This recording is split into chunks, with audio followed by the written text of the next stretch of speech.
Friends, in this video, we are going to start a new model of Module 5. The topic is joint probability distribution. So, probability distributions we have learned in the last module. It is nothing but general topic under for the random variable. So, the random variable we have seen discrete random variable and the continuous random variable. And under the discrete, we have seen the probability distribution of discrete like a random variable topic. We have two probability distributions. One is a binomial and the other as a Poisson we have seen, and similar for the continuous also. So here what we are going to do that the name of the topic itself we have a meaning of that joint probability distributions. So we learn as a probability distributions and we are going to make it as a joint probability distribution. So first we will see the definition of your joint probability distributions. Okay. So the joint probability distributions, the distributions associated with two random variables, both of which are defined on the same sample space, are known as joint probability distributions. Okay. So if you consider the distributions the associated with, so two random variable, what is that? The random variable is nothing but which will be coming the possible outcomes which is like associated with the real variables, right? So or it is taken with a real value. So we have seen the example for tossing the coin. If you will get output as head or tail. Okay, so you can consider getting a head as an value is 1, getting a tail as value is 0. So x you can take it with an a random variable of associated with a variable is x of h will be 1, x of t will be 0. So same example we have seen under the definition of a random variable. So here we are considered similar two random variable, the distributions, okay, which is associated with two random variable, both of which are defined on the same sample space. So whatever the same sample space you have, in that both supposed to be like assumed it, right? It's supposed to be defined it and are known as a joint probability distributions. Okay. So now next we are going to see the discrete joint probability distributions. So what is meant by discrete? We know it's supposed to be a countable, which is seen the definitions under for the discrete random variable. Okay, here we are going to see for discrete joint probability distributions. So which you have taken with associated with two random variable which is defined as an same what is it, which is defined as an same sample space will be joint probability, and that should be supposed to be a countable, it should be a discrete. That's why it will come under the topic of discrete joint probability distributions. So we'll see the definition. If capital X and Y are two discrete random variables, the probability distributions of their simultaneously occurrence can be represented by a functions with the values P of capital P of x comma y, capital X comma y, of any pair of values of x comma y within the range of the random variables x and y. Okay, hence the discrete random variable distributions of x and y is given by P of x comma y, where P of x equal to small x and capital Y is equal to small y. The values P of x comma y gives the probability that outcomes x and y occurs at the same time. Okay, so whatever you can take it, the outcomes which you are considering, capital X will give the value. So probability of x is equal to small x and capital Y will give capital Y is equal to small y. Okay, so it is taken with probability of x and y. So x and y as an two discrete like a random variable, in that it's supposed to be associated with your outcomes of what is that, at x is equal to small x and y is equal to small y. It is nothing but probability of x comma y. Okay, so we'll go with the example to understand the definitions. So if a television set is to be services, let capital X represent the age to the nearest year of the set and Y represent the number of defective tubes in the set. Okay, so 2 has been considered. 1 as the age of the nearest year of the set. Okay, and then Y is represent the number of defective tubes.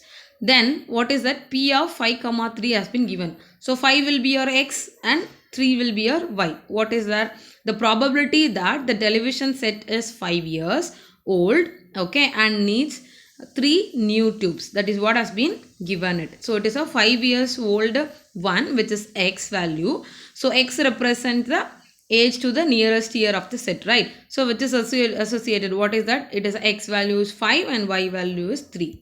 And one more example, in tossing a coin twice, the possible outcomes are. So twice you can like toss your coin. What is it possible? 2 head, head tail, tail head, and tail tail will be your outcomes. That is your sample space of S. Okay. Let capital X denotes 0 and 1 if head and tail appears in the first task. So what is it meaning? Capital X we are going to consider 0 and 1 if head and tail appears in the first task. Okay. Then Y denotes number of heads. So we are considering two cases.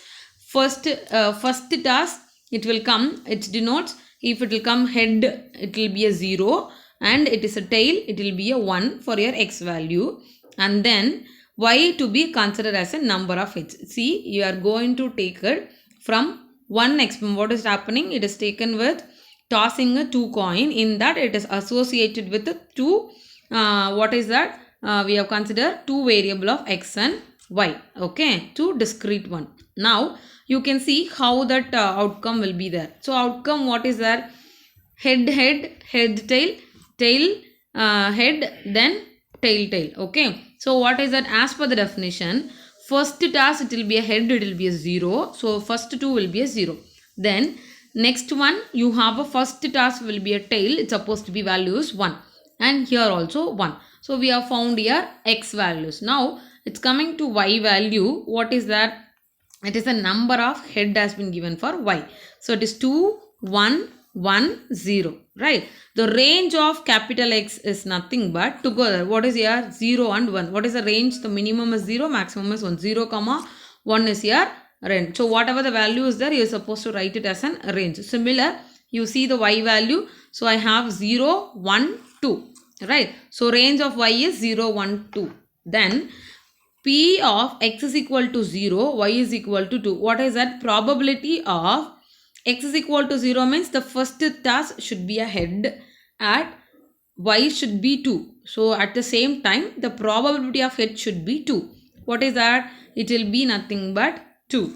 Right? Here it is a 2. 2 head will be a first task 0 H comma H. So 0. It is 2.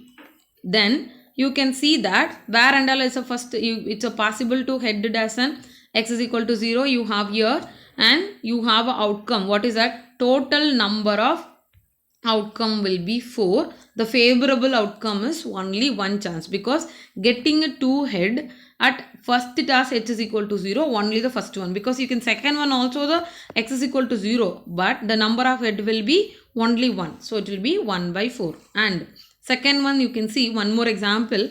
When X is equal to 1, Y is equal to 1. What is that? Getting a first task should be a tail, and then the number of head should be only 1. So that also only one chances from according to this. So I'll get total number of outcome is 4. So 1 by 4 as per the probability. That's all. Okay. So it is combine of your X and Y. That's why we will tell under the topic of joint probability. Okay.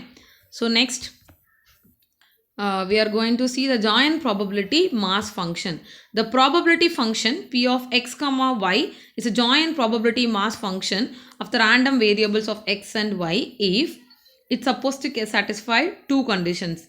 As a normal probability distributions, when we are verifying what is that two condition we will give. If it is only one variable, it should be a probability should be positive, and then sum of the probability should give equal to 1. Same conditions in the joint probability also. It's supposed to be both probability of X and Y should be greater than or equal to 0, and the sum of the probability of X comma Y should be equal to 1. Okay. So next we will see the table how to make a joint probability distribution table. So you can see X and Y. So all that X values has been written in the row wise. So you have a first row with x1, x2, x3 up to xm, and similar y1, y2, y3 values has been given it. Okay. So whatever is there, this all the p values is nothing but probability of that x and y. Okay. So probability of x1 comma y1 will give your p11. Just now we have seen, no, when x is equal to 0, y is equal to 0, we have seen 1 by 4, right? So same concept, you can, based on their conditions, you can find the x1 value and y1 value. You can, using that value, you can get your probability of first value. Similar, x1 at x is equal to x1, y is equal to y2, you will get p12 value. Like that, you can able to get complete row. Similar for your second row, third row, you can able to fill it. Okay. So here as a general term has been mentioned up to the n term. So the last one, probability of m and n values we will get. Okay. So now you can add it all the x1 values, right? So you have p11 plus p12, p13. So all the probability values you can take it. It has been considered as an functions of x1, functions of x2. So functions of x1 is nothing but all the summations of your probability of what is that? Your x1 value. Similar, second row, third row, row wise you can add it, and similar column wise you can add all it is a functions probability value which is there y1, y2, y3. So to make it a difference, I've written g of y1, g of y2 like that. Okay. Now you can see this last table, last box, like what is that value here? Sum of the probability, or this all the sum of the values of probability of all the x values, and this is all the probability which you will get at y values. Now you can see that adding this value of both f of x and g of y, it should give equal to 1 as per your probability rules of your joint probability. Okay. So together sum of this value of all the f of x and g of y will give equal to 1. Right. So next one. Marginal probability distribution. So it is a main important topic under the joint probability, and we are going to do the problems under for the marginal probability distributions. So what is mean by marginal probability distribution? It is a distributions of capital X along and of y alone. So the marginal probability distributions of x alone and y alone are the given by. So which has taken joint probability has been given completely with x and y. The marginal distribution is nothing but it's only with x table and only with a y table. So it is nothing but f of x alone and g of y alone, where you are making it a value, that is called as a marginal probability distribution. Is nothing but summation of what p of x comma y at the point of you have that y value. Similar, summation of your x terms of p of x comma y. So you can see that f of x values, what is that? So f of x value, you can add it from here, all the x1's value you will get f of x1's, right? So similar, you can get your f of x is nothing but complete column to be added of the probability of both x and y, and similar for your g of y also. So separately with the f of x alone, g of y alone is called marginal probability distribution of x and y. Okay. And then your next topic is expectations and the standard deviations. The expectation of x and y, x comma y and xy is given by as a formula. Expectation of x is equal to summation of x into f of x at x values, right? And expectation of y is summation of y into g of y at y values. So it is nothing but, see, expectation of x we have already learned in the probability distribution table the topic. What is that? When you can add it x into p of x, right? Instead of p of x, here you have used in f of x. That is also probability of your x and y. At the value you can take it only with x, right? Similar, here you can take it only with a y, you will get your expectation of y. So in the marginal distributions table, you can add it multiple with x and f of x and add it, you will get expectation of x, and similar for y.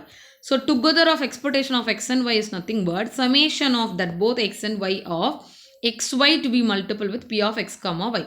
So joint probability table completely is supposed to multiple x1 into y1 into p of x1 comma y1. Similar, all the values supposed to multiple, you can get your expectation of x and y. Okay. The formula for standard deviation is sigma x and sigma y. So as we have here two random variable, we have a each expectations, and for standard deviations also will have in terms of x and y. Okay. So expectation of x is nothing but square root of variance of x, and standard deviation of x is equal to square root of variance of x, and standard deviation of y is square root of variance of y. Okay. So the variance, what is meant by variance? Variance of x is nothing but expectation which you have learned, e of x squared minus e of x the whole square.